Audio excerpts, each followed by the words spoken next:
हमारे साथ में राजीव बनर्जी जी मौजूद हैं, उनसे हम बात करते हैं। राजीव जी, आप पर अब ममता दीदी ये आरोप लगा रही हैं कि कुछ कारासाजी, जो मैं समझ पाया, कुछ आपने कारनामा किया था जो अब उनको पता चल रहा है, उस नाते आप चले गए। तो ये बात के लिए तो उस दिन गुलाब का सवाल से मैंने जो जवाब देना है मैंने दिए है।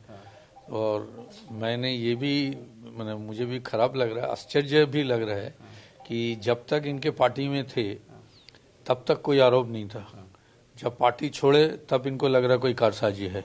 और उसका जवाब मैंने क्या दिया वो आप उस दिन देख लीजिए। पर मैं आपको इसलिए आपकी बात जान रहा हूं क्योंकि हम राष्ट्रीय स्तर पर आपका इंटरव्यू कर रहे हैं नेशनल चैनल के लिए।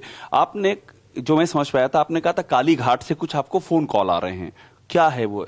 नहीं, मैंने सिर्फ यही बोले थे कि मैंने तो निष्पक्ष रूप से करने के लिए एक बोर्ड को दे दिए थे।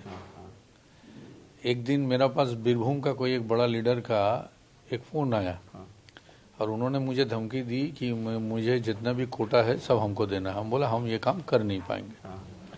वो चीज हमने नेत्री को उस टाइम ही बताए थे। ममता दीदी को आपने बताया था? उसी टाइम बताए थे।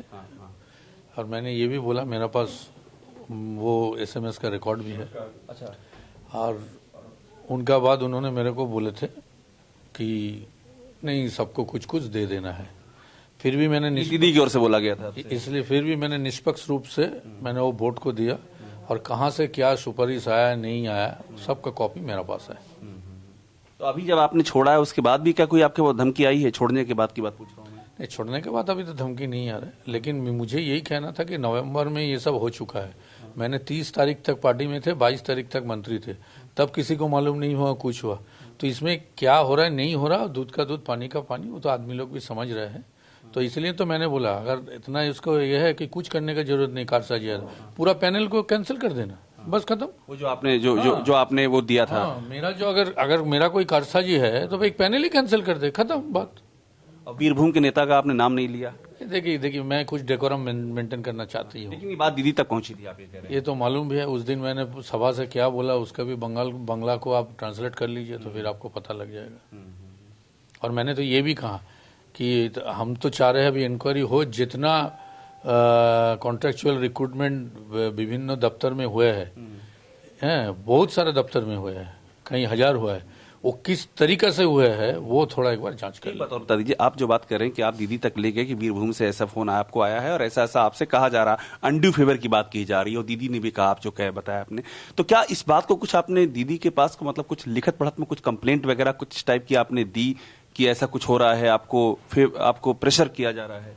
देखिए बहुत सारे पेपर्स मेरे पास है, ठीक है, मैं अगर कुछ टाइम में वो चीज सब देने पड़ेंगे तो देंगे। तो अभी बहुत कुछ ऐसा जो सामने आना बाकी है, अभी ये कह रहे हैं? नहीं, मैं अभी ऐसा नहीं बोला, अभी देखने दीजिए। क्या मुझे तो लग रहा है अभी जानबूझ के मेरा खिलाफ इन्होंने कुछ फॉल्स केस भी कर सकते हैं। अच्छा, केस कर सकते हैं? हाँ, फॉल्स कर सकते हैं। इन्होंने तो ऐसे ही किए, अगर इनका पार्टी में नहीं रहा, जब तक रहे तब अच्छे, जब नहीं रहे तो बुरा। तभी देखते हैं, हम भी मुकाबला करने के लिए तैयार। अभी तक आप पे कोई केस नहीं है आपके ऊपर? अभी तक तो कुछ नहीं है, अभी देखते हैं क्या है, छोड़ने के बाद क्या होता है वो देखेंगे हम। तो राजीव बनर्जी हैं, साफ तौर पे कह रहे हैं कि इन्होंने ममता बनर्जी की जानकारी में सब कुछ ला दिया था जो अनड्यू फेवर के लिए कहा गया था, और केस भी हो सकता है, इस बात की आशंका जता रहे हैं। कैमरामैन चेतन शर्मा के साथ अभिषेक उपाध्याय, ट्रेन भारतवर्ष, कोलकाता।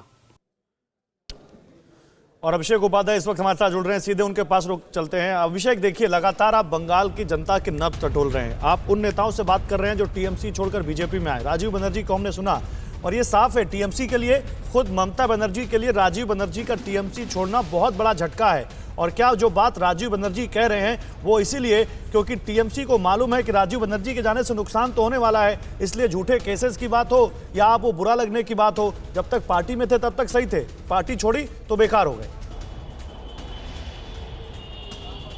देखिए, सबसे बड़ी बात है कि राजीव बनर्जी जो बातें कह रहे हैं उनका ये दावा है कि उनके पास डॉक्यूमेंट है और सीधा करप्शन का आरोप लगा रहे हैं, और यहां तक कहा है कि ममता बनर्जी को जानकारी दी, उन्होंने कहा कि थोड़ा थोड़ा सबको दे दो, यानी कि जो कोटा होता है, जो यहाँ लड़ाई है, कोटा, कट मनी, इसका वो सबूत इनके पास कह रहे हैं, एसएमएस है मेरे पास डॉक्यूमेंट्स हैं। तो सीधा सीधा ममता बनर्जी तक ये बात पहुंच रही है, जो वो बात कह रहे हैं ये किसी नेता की और नेता तक नहीं सीमित है, सीधा टीएमसी सुप्रीमो तक जा रही है। तो ये आरोप राजीव बनर्जी लगा रहे हैं और इसीलिए ये बहुत ही महत्वपूर्ण हो जाता है। और अब चूंकि वो पार्टी छोड़ चुके हैं और उन पर ममता बनर्जी ने भी आरोप लगा दिया कि उन्होंने कुछ कारसाजी की है, तो अब सारा दारोमदार इसी बात का है कि किसके पास सबूत है और कौन सा सबूत सामने आता है। लेकिन ये एक आप कह सकते हैं कि बड़ा भूचाल है पश्चिम बंगाल की राजनीति में। बिल्कुल बड़ा भूचाल है, और जिस बात को ममता बनर्जी कहती हैं, जिसको जाना चले जाएं, लेकिन ये बताता है कि ममता बनर्जी की पार्टी में उनके नेता जो बीजेपी में आ रहे हैं उनके लिए बड़ी मुसीबत साबित हो सकते हैं।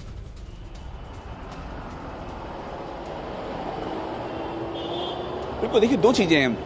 पहली बात है कि राजीव बनर्जी का जो अभी तक जो पिछला चुनाव हुआ था उसमें सबसे ज्यादा वोटों के अंतर से जीते थे, उनका अपना एक जनाधार है। उन इलाकों में खास तौर पर जो ममता बनर्जी के गढ़ माने जाते हैं वहां उनकी अच्छी पकड़ है, इसलिए भी उनका जाना अपने आप में झटका है। लेकिन अब जो बात सामने आ गई है ये करप्शन की बात है, और करप्शन का आरोप वो सबूत के साथ देने की बात कर रहे हैं। तो अब ये बात आप मान के चलिए ये और भी ज्यादा बढ़ने वाली है। देखिए एक और बड़ी खबर आ रही है, बंगाल से जुड़ी हुई खबर ये है। अभिषेक आप रहिए। फिक्र आपकी, सोमवार से शुक्रवार रात 9 बजे सिर्फ TV9 भारतवर्ष पर।